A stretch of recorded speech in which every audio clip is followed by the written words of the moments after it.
court packing was like, I don't know if it was officially part of the platform, but it was pretty highly talked about on the Democratic side. It's been universally that, like, I think the Democratic people have said they're not court packing. Biden, I think, explicitly said he wouldn't pack the courts. Harris was not so clear. I feel like I don't know if she was, I thought she said it. I know Biden said he explicitly wouldn't. I don't think court packing is on the agenda for, even if Harris would have won. Let's say, God, I hope not.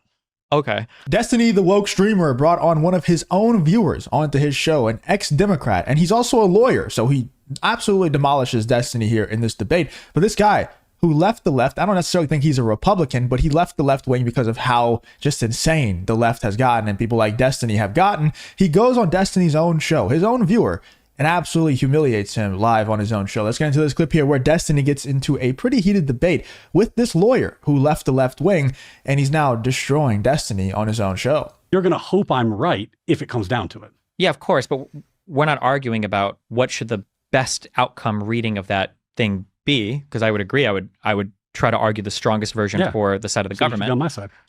But it's like you've given a person cancer and now we're arguing over the outcome of treatments, and you want to do chemotherapy and I want to do some other thing, and you're like, well, don't you hope that my treatment is the best? And I'm like, yeah, but I wish we just didn't have cancer. Yeah. The argument is over the initial decision. I like having had cancer, or I'm not, but if we did have cancer, then we would obviously hope for the best treatment, but ideally we just wouldn't have cancer. And I think this decision is cancer.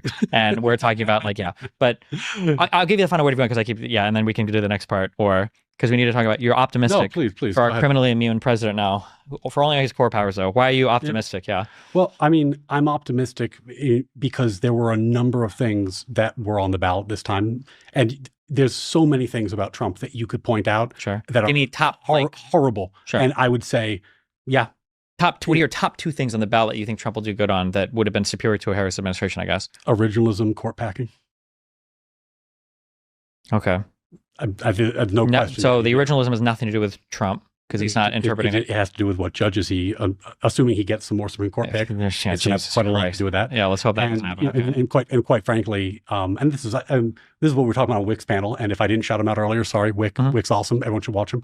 Court packing was like, I don't know if it was officially part of the platform, but it was pretty highly talked about on the Democratic side. It's been universally that, like, I think the Democratic people have said they're not court packing. Biden, I think, explicitly said he wouldn't pack the courts. Harris was not so clear. I feel like I don't know if she was, I thought she said it. I know Biden said he explicitly wouldn't. I don't think court packing is on the agenda for, even if Harris would have won. Let's say, God, I hope not. Okay.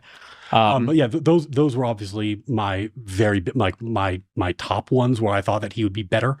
I thought he would be better on Israel, probably worse on Ukraine. I thought he would be better on the border, but probably in a way that has a lot of rough edges around it. There were a lot of things he'd be better. Now, I didn't vote for him because we talked about this earlier, like he did things that were disqualifying. So I can't vote for him. But, I think there are things that he did in his first term that if he does in his second term, and who knows, like he was listening to the Federalist Society about his judge picks.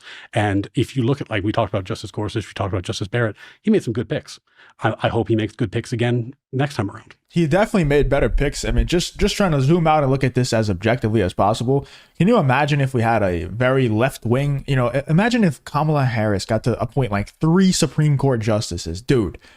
Our country would be screwed, actually screwed. We would be done, So that is a very good insight from this guy right here.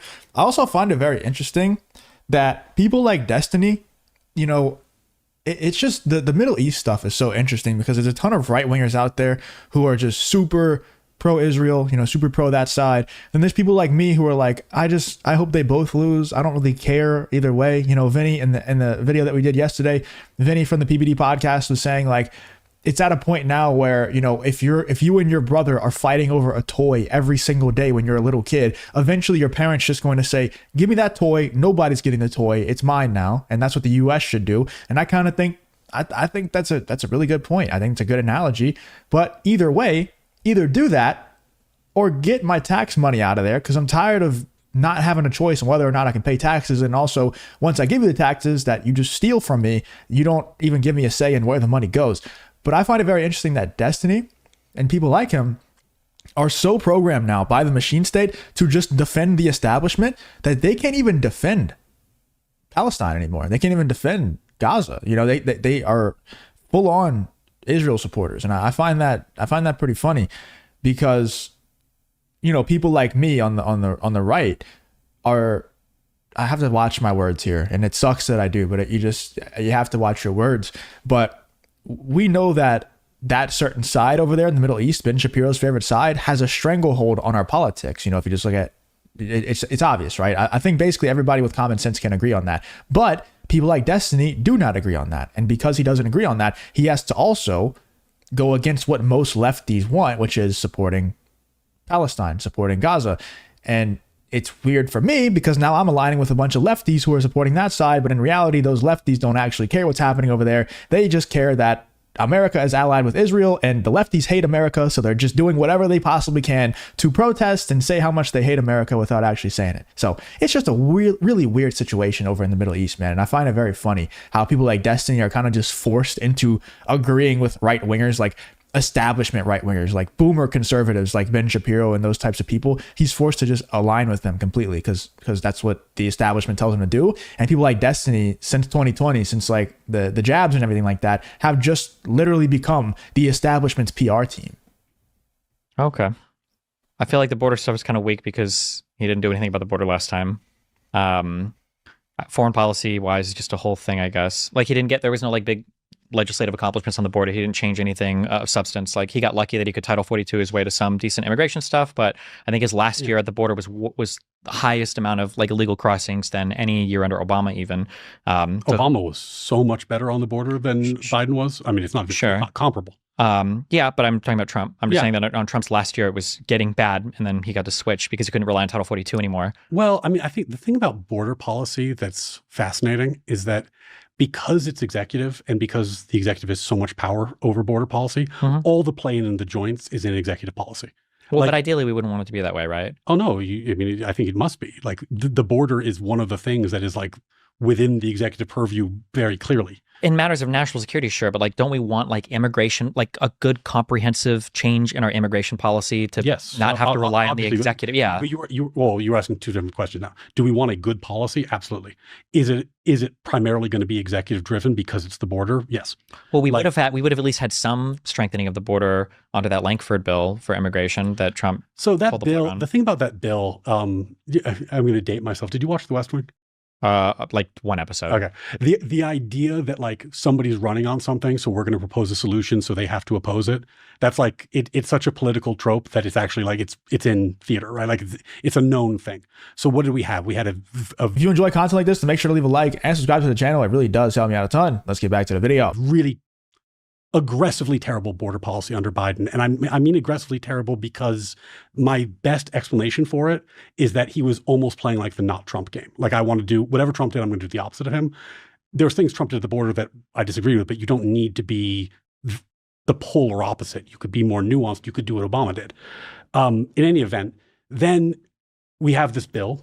Obviously, Trump doesn't want the bill because it's terrible for him politically, and that played out the way it played out. But then Biden was able to control the border without the bill because it always was about executive policy. I don't think he got as much as, I don't think through executive action, like I don't think he was able to expand the funding or the amount of like asylum judges. No. Anything there. He was just, I think he kind of capped it a little, but I think that is being challenged now through the courts, and it's hard to know how much he can cap that indefinitely. What I'm saying is, and I'm not saying this to advocate for what Trump did. Sure. But like you can go from kids in cages to Biden's policy to Biden's current policy without any change in the law.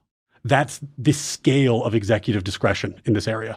Like the executive has so much discretion to control just through soft policy. I don't think when the asylum stuff started to become a big issue, I don't think that would have lasted for 3 years as him just like trying to cap the asylum stuff. I think there would have been. Is another. Well, I think asylum is that's the like I don't think right now in the U.S. I don't think for the last 4 years we've had an illegal immigration problem. We've had an asylum claim problem. That's been the thing. This is putting me in dangerous territory because I do pro bono work and some of it is asylum work. So yes. Like haven't there been like? I'm going to just be transparent. There is obviously an asylum fraud client. Problem. None of them are my clients. Sure. But I think the issue is the catch and release and the combination of that, and just that you can claim asylum, and the backlog is so insane that it becomes a nightmare. I mean, actually during the first Trump administration, he did this thing where he switched the order. So normally it's with judges, it's first in, first out, Okay. and you do the cases in order. One of his changes to the policy was he wanted to switch it. So instead of doing first in, first out, they did last in, first out. So if you had a new case, you were heard instantly. And that was his way of attempting to combat asylum fraud, because you could have the new cases heard right away. The weird side effect of this, which I don't think was intentional, but I had a client who was kind of in the middle of the pile. And as a result, he got to be in the country. It's just crazy how, like, for me, right?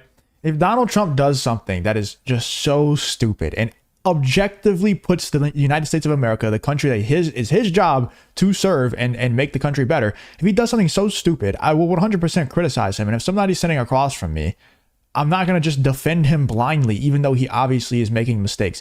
And I do that all the time. Like, I'm literally on here all the time saying, I wish Donald Trump would be deporting more people, and everybody gets mad at me. He's like, he's only been in office for 2 weeks or something like that. I'm just like, I know. But if Obama was, deporting way more than Donald Trump was daily, or is daily, and Donald Trump, one of his main things was, we're going to deport all the illegals that are inside of America, and now he's doing less than Obama did on a daily basis. I'm just like, I wanted to see more, I just wanted to see more, and everybody's getting mad at me, but like, I'm not going to just blindly defend the guy. Whereas people like Destiny and David Pakman, like, this guy's being very reasonable. He's very obviously not a Republican. He is not a right winger, but he's definitely not a left winger as well. And he's just calling out the faults with Joe Biden and Kamala Harris, and he's calling out the pros of Donald Trump. And Destiny just will not hear him on any of them. He will not agree with him on any of them, even though they are objectively true. He's going to defend Joe Biden or go against Donald Trump, no matter how dumb it makes him look, no matter how illogical his arguments are. That just blows my mind, man. But hey, it makes him money at the end of the day, because all Destiny's audience wants to see, they just want to be inside of an echo chamber where they don't have to have their ideas challenged. They don't have to, hear any other differing opinions. They just want to hear Destiny repeat the same nonsense that's already in their brain from, the downloads that they get into their little chip in their brain. Anyway, let me know in the comments what you guys think about this whole Destiny versus his own viewer thing. In my opinion, Destiny's viewer went on his show and absolutely humiliated him. I mean, he absolutely schooled him. There's no doubt about it. Let me know in the comments what you guys think about this whole Destiny versus this other guy, this random lawyer that goes on his show and absolutely humiliates him.